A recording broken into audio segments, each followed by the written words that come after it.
Hey, welcome back. Well, a post circulating online from a family claiming their visit to the aquatic center in Aransas Pass left their children covered with cuts and scrapes has several patrons now questioning the safety of the pool. Our Alexis Green got to the bottom of the claims and confirms whether or not that pool is in compliance.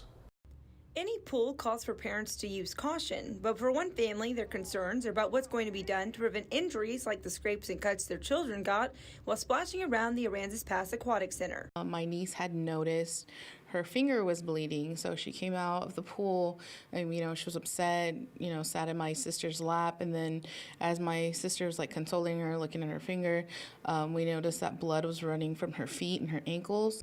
Selena says they were told by a lifeguard to go visit the first aid center where they were given Band-Aids and told that this happens often and it was due to children having softer skin after wearing socks all winter. It's this is a lot of blood, you know what I mean? And I'm kind of concerned about, the amount of blood that's coming from her and then it being in the pool. Selena's, who posted the photos of her son and niece's scrapes and cuts onto Facebook, received almost 200 shares, with other parents commenting that they had had a similar experience. Selena's was contacted by both the Aquatic Center as well as Kaylin Paxson, who serves as a director of community enrichment, on what protocols were in place to remedy the situation. What we did was we went out following that protocol immediately after talking to the guest. I actually went out with the team myself and we walk the pool surface, and so what we do is we take all sock shoes off and we comb through the surface.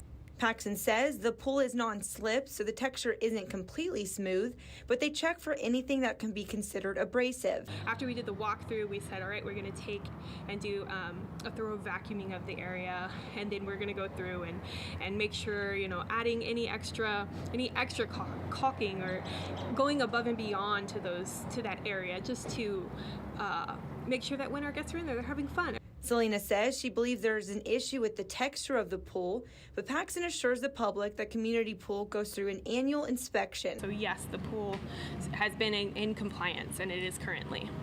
Paxson says they do encourage the use of water shoes when visiting. Alexis Green, 3 News. And